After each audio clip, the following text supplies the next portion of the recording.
ఓం గంగణపతే నమ ఐం సరస్వత్యే నమ క్రీం క్రీం మహాకాళికాయ నమో నమ ద్రాం దత్తాత్రేయాయ నమ. శ్రీరామ జయ రామ జయ జయ రామ రామాయ నమో నమ. క్లీం కృష్ణాయ గోవిందాయ గోపీజనవల్లభాయ పరాయ పరపురుషాయ పరమాత్మనే శ్రీకృష్ణ పరబ్రహ్మణే పరజ్యోతిషే నమో నమ. ఓం నమ శివాయ శివాయ గురువే నమో నమ. జయ గురు దత్తాత్రేయాయ నమ. ఓం నమో భగవతే మేధా దక్షిణామూర్తే మహ్యం మేధాం ప్రజ్ఞాం ప్రయచ్చ స్వాహ. యూట్యూబ్ ప్రేక్షకులందరూ కూడా నమస్కారం అండి. జయ గురు దత్తాత్రేయాయ నమః. నేను పాలపర్తి గురునాథ శర్మ, జ్యోతిషం వాస్తు సిద్ధాంతిని. మీకంతా కూడా గోచారరీత్యా గ్రహాల యొక్క స్థితిగతి, కలయిక, వాటి ప్రభావం అంతా కూడా గ్రహాలంతా కూడా మానవాళి మీద ఈ యొక్క గ్రహాల యొక్క సంచారం మేరకు ఎటువంటి ప్రభావం చూపిస్తున్నాయనేది విశ్లేషణ చేయడం జరుగుతుంది. ప్రధానంగా నవగ్రహాలు అనేవి ప్రధానంగా చూసుకుంటే ఖగోళ శాస్త్రంలో అత్యంత ప్రాముఖ్యత అనేది చెందుతుంది. నవగ్రహాల యొక్క స్థితిగతి, వాటి కలయిక, యుతి వల్ల గ్రహాల యొక్క సంచారం మేరకు గోచార చక్రంలో అంతా కూడా మార్పులు జరగడం వల్ల ఈ యొక్క వివిధ ఫలితాలు అనేది రావడం జరుగుతుంది. మేషాది ద్వాదశ రాశుల వాళ్ళకి విశేషంగా చూసుకుంటే ఈ యొక్క 2026 సంవత్సరంలో భాగంగా రాహుకేతు యొక్క సంచారం ఏ రకంగా ఉంటుంది. ప్రధానంగా రాహుకేతులంతా కూడా చూసుకుంటే ఈ యొక్క ఏప్రిల్ నుంచి వక్రగతిలో సంచారం చేస్తున్నారన్నమాట. ఏప్రిల్ 14వ తారీఖు నుంచి వక్రగతి సంచారం జరుగుతుంది. రాహుకేతులు అనేది ప్రధానంగా చూసుకుంటే ఛాయాగ్రహాలంతా కూడా ఎటువంటి ప్రభావం చూపిస్తున్నాయనేది విశ్లేషణ చేసుకుంటే కనుక ప్రధానంగా మాయని క్రియేట్ చేస్తూ ఉంటాయన్నమాట. ఒక మాయలాగా ఉంటుంది. జీవితంలో మీకంతా కూడా అదృష్టయోగం సిద్ధిస్తుంది అనేది చెప్పేసి ఉంటుంది. కానీ ఇక్కడ శ్రమ అధికంగా ఉంటుంది.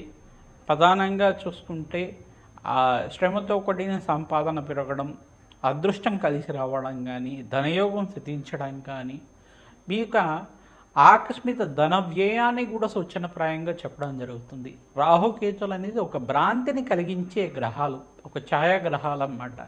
ఈ యొక్క వివిధ స్థానాల్లో గ్రహాల యొక్క స్థితిగతి ఉంటే జన్మజాతకం ప్రకారంగా గ్రహాలంతా కూడా రాహుకేతుల యొక్క స్థితిగతిని ఆధారపడి ఉంటాయన్నమాట. ఈ యొక్క రాహుకేతులు ఏ యొక్క రాశిలో ఉంటాయో ఆ యొక్క రాశ్యాధిపతి యొక్క అనుగ్రహం మేరకంతా కూడా నడుచుకోవడం జరుగుతుంది. ప్రధానంగా మేషరాశిలో రాహు ఉంటే కనుక ఈ యొక్క అంగారకుడు ఏ రకంగా ప్రవర్తిస్తారో రాహు కూడా అదే రకంగా ఫలితాలు ఇవ్వడం జరుగుతుంది. ప్రధానంగా రాహుకేతువులు అనేది ఆకస్మిక ధనలాభాన్ని, విదేశీయానాన్ని, మరియు ఇక్కడ చూసుకుంటే సముద్ర ప్రాంతంలో అంతా కూడా ఈ యొక్క స్థిర నివాసం ఉండే విధంగా ఇచ్చే గ్రహాలుగా, అంటే తీర ప్రాంతాల్లో ప్రధానంగా సముద్ర తీర ప్రాంతాల్లో అంతా కూడా నివాసం ఇచ్చే విధంగా, ఎడారి ప్రాంతాల్లో అంటే చూసుకుంటే మనకి దూర ప్రాంతంలో అంతా కూడా మిడిల్ ఈస్ట్ కంట్రీస్లో కానీ, ఈజిప్ట్ కంట్రీస్లో కానీ, ఇటువంటి ఎడారి ప్రాంతాల్లో అంతా కూడా స్థిర నివాసం ఏర్పరచుకొని ఇటువంటి మిడిల్ ఈస్ట్ కంట్రీస్లో కానీ ఈ యొక్క ఆధారపడి జీవన విధానం చేసుకునే వాళ్ళకంతా కూడా రాహుకేతులు కారణమవుతారు. ప్రధానంగా చూసుకుంటే విదేశాల్లో స్థిరత్వం కావాలన్నా రాహుకేతుల అనుగ్రహం కావాలి. దాంతో పాటుగా దశమాధిపతి, ద్వితీయాధిపతి, పంచమాధిపతి, నవమాధిపతి, ఏకాదశ స్థానంలో శుభగ్రహాలు ఉండాలి. ఇటువంటి ఫలితాలంతా కూడా రాహుకేతుల ఫలితాలంతా కూడా ఆకస్మిక ధనలాభం ఏ రకంగా ఇవ్వబోతున్నాయి. అంతేకాకుండా ఈ యొక్క ఆకస్మిక ధనలాభమే కాకుండా రాహుకేతులు కూడా ఈ యొక్క విపరీత రాజ్యయోగాలు ఇచ్చే గ్రహంగా మారబోతున్నాయి. ప్రధానంగా ఇక్కడ చూసుకుంటే రాహుకేతులంతా కూడా రాజయోగ కారణం, మరియు ఇక్కడ భ్రాంతిని కలిగించే గ్రహంగా చెప్పడం జరుగుతుంది, భ్రమణ కలిగించే గ్రహంగా చెప్పడం జరుగుతుంది, రాజయోగం ఇచ్చే గ్రహంగా చెప్పడం జరుగుతుంది. మనకి మానవాళికంతా కూడా పూర్వజన్మలో చేసుకున్న కర్మ ఫలితాన్ని అనుభవించే విధంగా చేసే గ్రహంగా చెప్పడం జరుగుతుంది. ఈ యొక్క వివిధ గ్రహాల యొక్క స్థితిగతి ప్రభావం అంతా కూడా రాహుకేతుల యొక్క సంచారం మేరకు ఎటువంటి ప్రభావం చూపిస్తున్నాయి మేషాది ద్వాదశ రాశుల వాళ్ళకి ఈ యొక్క కంటెంట్లో అంతా కూడా విశ్లేషణ చేయడం జరుగుతుంది. ప్రతినిత్యం కూడా మీరు అమ్మవారి ఆరాధన దేవి ఖడ్గమాల స్తోత్రాన్ని ప్రతినిత్యం కూడా ప్రయత్నం చేసుకోవడం వల్ల శుక్రవారం రోజున ఈ యొక్క రాహుకాలంలో అంతా కూడా నిమ్మకాయ దీపాన్ని అంతా కూడా వెలిగించి అక్కడ ఖడ్గమాల స్తోత్రాన్ని పఠనం చేసుకోవడం వల్ల రాహుకాల దోషాలంతా కూడా నివారణ జరుగుతుంది. ప్రధానంగా జన్మజాతకంలో గనక కాలసర్ప దోషం కానీ ఉంటే గనక ఈ యొక్క రాహుకేతుల యొక్క స్తంభంలో అన్ని గ్రహాలు ఉంటాయి కనుక దాన్ని కాలసర్ప దోషం అని చెప్పేసి అంటారు. ప్రధానంగా ఈ యొక్క కులింగ కాలసర్ప దోషము, తర్వాత కాళింది కాలసర్ప దోషము, పద్మకాల సర్పదోషము చాలా విశేషమైంది అని చెప్పేసి చెప్పడం జరుగుతుంది.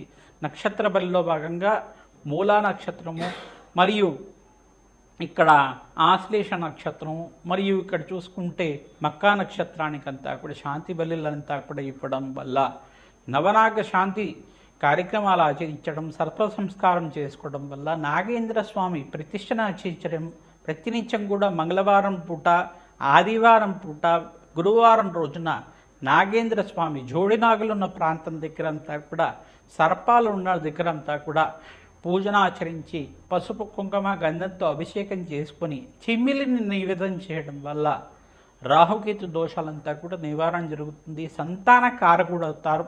రాహుకేతులంతా కూడా సర్పదోషం నివారణకు కారణమవుతుంది.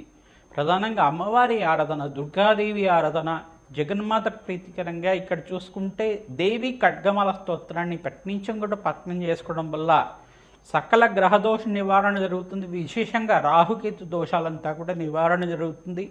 మీ జాతకంలో కనుక రాహుకేతు మధ్యలో అంతా కూడా నవగ్రహాల స్థితిగతి స్తంభంలో ఉంటే కనుక దాన్ని కాలసర్పదోషం అంటారు.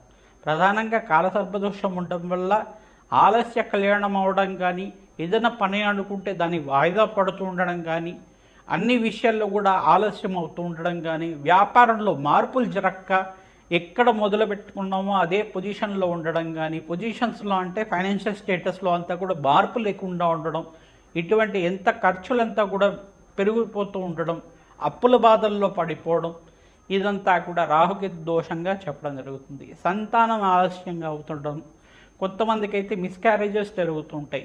రాహుకేతు దోషం వల్ల అంతా కూడా పీసీఓడి ప్రాబ్లమ్స్ కానీ, హెల్త్ ఇష్యూస్ ఉండడం కానీ, ప్రధానంగా చూసుకుంటే ఈ యొక్క రాహుకేతు దోషం వల్ల అంతా కూడా ప్రతినిత్యం కూడా రాహుకేతు దోష నివారణార్థం సర్పప్రతిష్ఠ చేసుకోవడం వల్ల మంచి ఫలితాలు పొందుతారు. కాలసర్ప దోష నివారణార్థం అందరికి కూడా నక్షత్ర బలి కార్యక్రమాన్ని ఆచరించడం వల్ల విపరీత రాజ్యోగం సిద్ధిస్తుంది, సత్సంతాన యోగం కలుగుతుంది, ఆనందమైన జీవితం జీవించడానికి ఆస్కారం ఉంటుంది. ఈ యొక్క రాహుకేతు దోష నివారణార్థం ఎటువంటి యజ్ఞాధిగతులు ఆచరించాలి, ఎటువంటి పరిష్కారం చేసుకుంటే కనుక ఆకస్మిక లాభం, ఆనందమైన జీవితం కలుగుతుంది అంతా కూడా 2026 ఫలితాల్లో భాగంగా మీకు అంతా కూడా విశ్లేషణ చేయడం జరుగుతుంది. శ్రీమాత్రే నమః. వృషభ రాశి జాతకులకి 2026 ఫలితాల్లో భాగంగా రాహుకేతు సంచారం మేరకు ఎటువంటి ప్రభావం అంతా కూడా చూపబడుతున్నాయి తెలుసుకోవడం జరుగుతుంది. ప్రధానంగా రాహుకేతులంతా కూడా భ్రాంతిని కలిగించే గ్రహాలు, మాయా గ్రహాలు, ఛాయాగ్రహాలు అని చెప్పేసి చెప్పడం జరుగుతుంది. ప్రధానంగా ఛాయాగ్రహాలన్నీ కూడా ఎటువంటి ప్రభావం చూపిస్తాయంటే రాహుకేతులు కూడా ఛాయాగ్రహాలు కావున వాటికి ఎక్కువ ప్రభావం ఉండదు. ప్రధానంగా చూసుకుంటే వాళ్ళ జీవిత విధానంలో కర్మని అనుభవించే విధంగా చేస్తూ ఉంటారన్నమాట. కర్మను ఏ రకంగా అనుభవించాలి, ప్రధానంగా ఈ యొక్క అదృష్టి యోగాన్ని కలిసి రావాలంటే రాహుకేతు అంతా కూడా అదృష్టంగా ఉండాలి, ప్రధానంగా శుభ ఫలితాలు ఇచ్చే విధంగా ఉండాలి. ప్రధానంగా చూసుకుంటే రాహుకేతు ప్రభావం వల్ల అందరికి కూడా మంచి జరగడానికి ఆస్కారం ఉంటుంది. మరి ఇక్కడ రోగ బాధల నుంచి వెంటపడడానికి కూడా మరియు రాహుకేతు ఆరాధన చేసుకోవడం వల్ల సంతాన యోగం సిద్ధించడానికి కానీ, సంతాన ప్రాప్తి కలగడానికి కానీ, కాలసర్ప దోష నివారణ కలగడానికి కానీ, ఈ యొక్క అంగారక దోషం నుంచి బయటపడాలి అన్నా కానీ సుబ్రహ్మణ్య స్వామి ఆరాధన, సర్పరూపంలో ఆరాధన చేయడం వల్ల, రాహుకేతులకు కూడా ఆరాధన చేయడం వల్ల అన్యోన్యమైన దాంపత్యము, సుఖమైన జీవితం జీవించడానికి, ప్రేమ అనురాగాలతోటి ఆనందమైన జీవితం జీవించడానికి ఆస్కారం ఉంటుంది.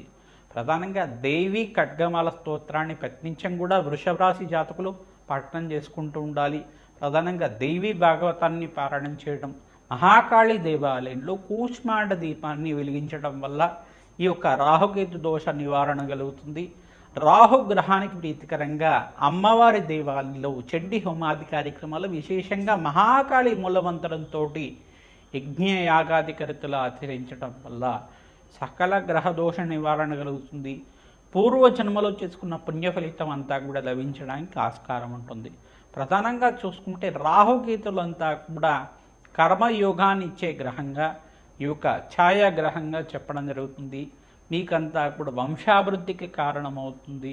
అదృశ్యయోగం కలిసే విధంగా విదేశాలలో స్థిరత్వం కలగడానికి ఆస్కారం ఉంటుంది. ఈ యొక్క ఏప్రిల్ 14వ తారీఖు నుంచి మీకు ఆగస్టు 18వ తారీఖు దాకా రాజయోగం సిద్ధించడానికి వృషభ రాశి జాతకులకి రాహుకేతు యొక్క సంచారం మీకంతా కూడా చెప్పడం జరుగుతుంది.